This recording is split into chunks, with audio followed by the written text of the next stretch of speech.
नमस्कार दोस्तों, अग्निपुराण में आपका बहुत बहुत स्वागत है। आज हम अग्निपुराण के अध्याय 29 को शुरू करते हैं। मंत्र साधन विधि, सर्वतोभद्रादि मंडलों के लक्षण। नारद जी कहते हैं, मुनिवरों, साधक को चाहिए कि वह देव मंदिर आदि में मंत्र की साधना करे।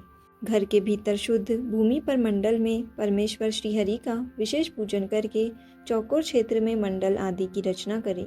256 कोष्ठों में सर्वतोभद्र मंडल लिखे।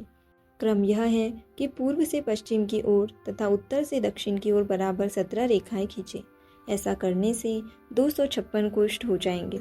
उनमें से बीच के 36 कोष्ठों को एक करके उनके द्वारा कमल बनावे अथवा उसे कमल का क्षेत्र निश्चित करे।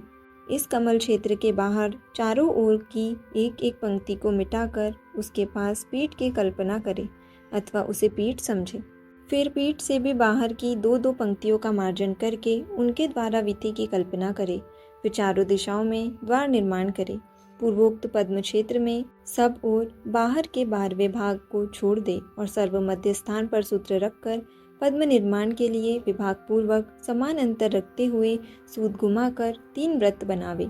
इस तरह उस चौकोर क्षेत्र को वर्तुल बना दे। इन तीनों में से प्रथम तो कर्णिका का क्षेत्र है, दूसरा केसर का क्षेत्र है और तीसरा दल संधियों का क्षेत्र है। शेष चौथा अंश दलाग्र भाग का स्थान है।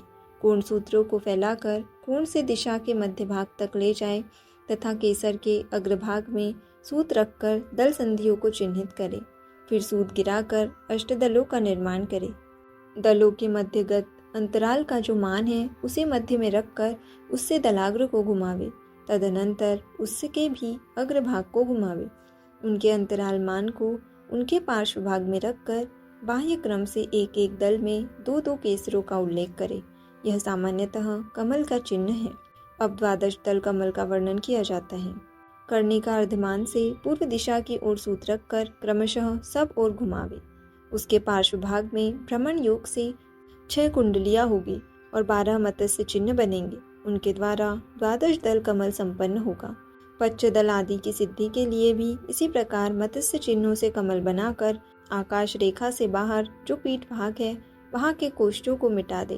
पीठ भाग के चारों कोणों में 3-3 कोष्ठकों को उस पीठ के पायों के रूप में कल्पित करे। अवशिष्ट जो चारों दिशाओं में 2-2 जोड़े अर्थात 4-4 कोष्ठक है उन सबको मिटा दे। वे पीठ के पाटे हैं। पीठ के बाहर चारों दिशाओं की 2-2 पंक्तियों को विधि के लिए सर्वथा लुप्त कर दे। तदनंतर चारों दिशाओं में 4 द्वारों की कल्पना करे। द्वारों के पार्श्व भागों में विद्वान पुरुष 8 शोभा स्थानों की कल्पना करे और शोभा के पार्श्व भाग में उपशोभा स्थान बनाए। उपशोभाओं की संख्या भी उतनी ही बताई गई है जितनी के शोभाओं की। उपशोभाओं के समीप के स्थान कोण कहे गए हैं।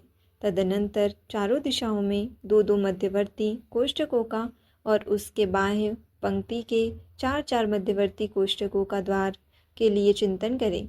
उन सबको एकत्र करके मिटा दे। इस तरह 4 द्वार बन जाते हैं। द्वार के दोनों पार्श्वों में क्षेत्र की बाह्य पंक्ति के 1-1 और भीतरी पंक्ति के 3-3 कोष्ठों को शोभा बनाने के लिए मिटा दे। शोभा के पार्श्व भाग में उसके विपरीत करने से अर्थात क्षेत्र की बाह्य पंक्ति के 3-3 और भीतरी पंक्ति के 1-1 कोष्ठ को मिटाने से उपशोभा का निर्माण होता है। तत्पश्चात कोण के भीतर और बाहर के 3-3 कोष्ठों का भेद मिटाकर एक करके चिंतन करे। इस प्रकार 16-16 कोष्ठों से बनने वाले 256 कोष्ठ वाले मंडल का वर्णन हुआ। इसी तरह दूसरे मंडल भी बन सकते हैं। 12-12 कोष्ठों से कोष्ठकों का जो मंडल बनता है उसमें भी मध्यवर्ती 36 पदों का कमल होता है। इसमें विधि नहीं होती। एक पंक्ति पीठ के लिए होती है। शेष 2 पंक्तियों द्वारा पूर्ववत द्वार और शोभा की कल्पना होती है। एक हाथ के मंडल में 12 अंगुल का कमल क्षेत्र होता है। 2 हाथ के मंडल में कमल का स्थान 1 हाथ लंबा चौड़ा होता है। तदनुसार वृद्धि करके द्वार आदि के साथ मंडल की रचना करे। 2 हाथ का पीठ रहित चतुरस्त्र मंडल हो तो उसमें चक्राकार कमल का निर्माण करे। 9 अंगुलों का पद्मार्ध कहा गया है। 3 अंगुलों की नाभि मानी गई है। 8 अंगुलों के अरे बनावे और 4 अंगुलों की नेमी। क्षेत्र के 3 भाग करे। फिर भीतर से प्रत्येक के 2 भाग करे। भीतर में 5 कोष्ठक है, उनको अरे या आरे बनाने के लिए आस्फालित करके उनके ऊपर अरे अंकित करें। वे अरे इंदिवर के दलों की सी आकृति वाले हों अथवा मातुलिंग बिजौरा नींबू के आकार के हो या कमल दल के समान विस्तृत हो अथवा अपनी इच्छा के अनुसार उनकी आकृति अंकित करें। अरों की संधियों के बीच में सूत रखकर उसे बाहर की नेमी तक ले जाए और चारों ओर घुमावे। अरे के मूल भाग को उसके संधि स्थान में सूत रख कर घुमावे तथा अरे के मध्य में सूत्र स्थापन करके उस मध्य भाग के सब ओर संभाव से सूत को घुमावे। इस तरह घुमाने से मातुलिंग के समान अरे बन जाएंगे। 14 पदों के क्षेत्र को 7 भागों में बांटकर पुनः 2-2 भागों में बांटें अथवा पूर्व से पश्चिम तथा उत्तर से दक्षिण की ओर 15-15 समान रेखाएं खींचे। ऐसा करने से 196 कोष्ठक सिद्ध होंगे। वे जो कोष्ठक है उनमें से बीच के 4 कोष्ठों द्वारा भद्रमंडल लिखें। उसके चारों ओर विधि के लिए स्थान छोड़ दे। फिर संपूर्ण दिशाओं में कमल लिखे। उन कमलों के चारों ओर विधि के लिए 1-1 कोष्ठ का मार्जन कर दे। तत्पश्चात मध्य के 2-2 कोष्ठ ग्रीवा भाग के लिए विलुप्त कर दे। फिर बाहर के जो 4 कोष्ठ है उनमें से 3-3 को सब ओर मिटा दे। बाहर का 1-1 कोष्ठ ग्रीवा के पार्श्व भाग में शेष रहने दे। उसे द्वार शोभा की संज्ञा दी गई है। बाह्य कोनों में 7 को छोड़कर भीतर भीतर के 2-3 कोष्ठों का मार्जन कर दे। इसे नवनाल 32 हाथ अथवा कोष्ठ वाले क्षेत्र को 32 से ही बराबर बराबर विभक्त कर दे, अर्थात ऊपर से नीचे को 33 रेखाएं खींचकर उन पर 33 आड़ी रेखाएं खींचे। इससे 1024 कोष्ठक बनेंगे। उनमें से बीच के 16 कोष्ठों द्वारा भद्रमंडल की रचना करें। फिर चारों ओर की 1-1 पंक्ति छोड़ दें। तत्पश्चात 8 दिशाओं में 16 कोष्ठकों द्वारा 8 भद्रमंडल लिखे। इसे भद्राष्टक की संज्ञा दी गई है। उसके बाद की भी एक पंक्ति मिटाकर पुनः पूर्ववत 16 भद्रमंडल लिखे। तदनंतर सब ओर की 1-1 पंक्ति मिटाकर प्रत्येक दिशा में 3-3 के क्रम से 12 द्वारों की रचना करें। बाहर के 6 कोष्ठ मिलाकर बीच के पार्श्व भागों के 4 मिटा दे। फिर भीतर के 4 और बाहर के 2 कोष्ठ शोभा के लिए मिटावे। इसके बाद उपद्वार की सिद्धि के लिए भीतर के 3 और बाहर के 5 कोष्ठों का मार्जन करे। तत्पश्चात पूर्ववत शोभा की कल्पना करे। कोणों में बाहर के 7 और भीतर के 3 कोष्ठ मिटा दे। इस प्रकार जो पंचविंशति का व्यूह मंडल तैयार होता है उसके भीतर की कमल कर्णिका में परब्रह्म परमात्मा का यजन करे। फिर पूर्वादि दिशाओं के कमलों में क्रमशः वासुदेव आदि का पूजन करे। तत्पश्चात पूर्ववर्ती कमल पर भगवान वराह का पूजन करके क्रमशः संपूर्ण व्यूहों की पूजा करे। यह क्रम तब तक चलता रहे जब तक 26वें तत्व परमात्मा का पूजन न संपन्न हो जाए।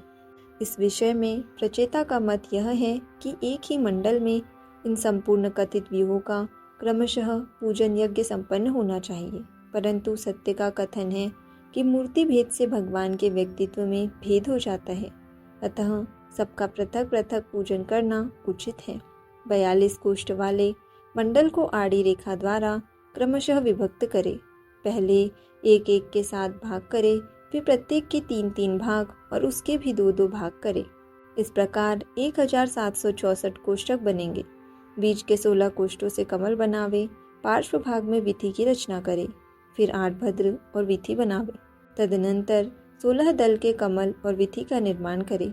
तत्पश्चात क्रमशः 24 दल के कमल विधि, 32 दल के कमल विधि, 40 दल के कमल और विधि बनावे। तदनंतर शेष 3 पंक्तियों से द्वार शोभा और उपशोभाएं बनेगी। संपूर्ण दिशाओं के मध्य भाग में द्वार सिद्धि के लिए 2, 4 और 6 कोष्ठकों को मिटावे। उसके बाह्य भाग में शोभा तथा उपद्वार की सिद्धि के लिए 5, 3 और 1 कोष्ठ मिटावे। चारों के पार्श्व भागों में भीतर की ओर क्रमशः 6 तथा 4 कोष्ठ मिटावे और बीच के 2-2 कोष्ठ लुप्त कर दे। इस तरह 6 उपशोभाएं बन जाएगी। 1-1 दिशा में 4-4 शोभाएं और 3-3 द्वार होंगे। कोणों में प्रत्येक पंक्ति के 5-5 कोष्ठ छोड़ दें, वे कोण होंगे। इस तरह रचना करने पर सुंदर अभिष्ट मंडल का निर्माण होता है। यहाँ अग्निपुराण के अध्याय 29 का समापन होता है। आज के लिए इतना ही। धन्यवाद।